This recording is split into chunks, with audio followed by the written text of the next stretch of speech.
Asansol circuit হাউসে খান্দ্রা কলেজে governing বডির বৈঠক। উপস্থিত মন্ত্রী মলয় ঘটক। আগামী জানুয়ারি মাসে এনএএসি এর এক সদস্য মণ্ডলী পশ্চিম বর্ধমান জেলার অন্ডালের খান্দ্রা কলেজে করতে আসছেন। তারই প্রস্তুতি এবং কলেজের উন্নয়ন সহ একাধিক বিষয় নিয়ে আজ দুপুরে আসানসোলের সার্কিট হাউসে এক গুরুত্বপূর্ণ বৈঠক করা হলো কলেজের গভর্নিং বডি, যেখানে মুখ্য রূপে উপস্থিত ছিলেন গভর্নিং বডির সভাপতি তথা রাজ্যের মন্ত্রী মলয় ঘটক, সঙ্গে কলেজের অধ্যক্ষ ডাক্তার পিনাকি রঞ্জন ভট্টাচার্য সহ অনেকেই।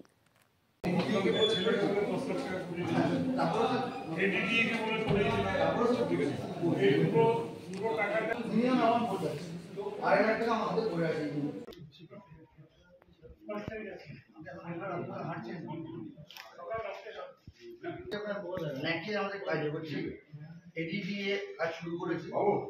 আমাদের আপনার মোটামুটি কাজ অনেকটাই।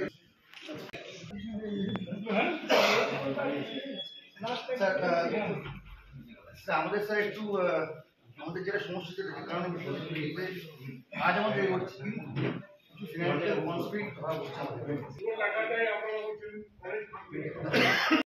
এটা রেগুলার গভর্নিং বডি মিটিং ন্যাকের ব্যাপারে। আমাদের ন্যাকে আমরা জানুয়ারিতে তো ন্যাকের জন্য করেছি, আমরা ন্যাক হয়তো জানুয়ারিতে আমাদের আসবে, সে ব্যাপারে আমাদের প্রেসিডেন্টকে জানানো। আমার সাথে বহুদিন পরে আমার সাথে দেখা হলো পুজোর পরে।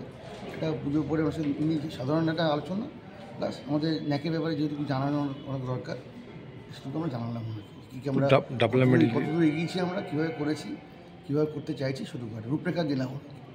তো কী ডেভেলপমেন্ট আমাদের ন্যাকের যা নিয়ম সেগুলোই আমরা ফলো করছি, যতটুকু প্রয়োজন সেটুকুই ফলো করছি আমরা। আপনার নামটা স্যার? আমার নাম ডক্টর পিনাকি রঞ্জন ভট্টাচার্য, আমি খান্ডা কলেজের অধ্যক্ষ।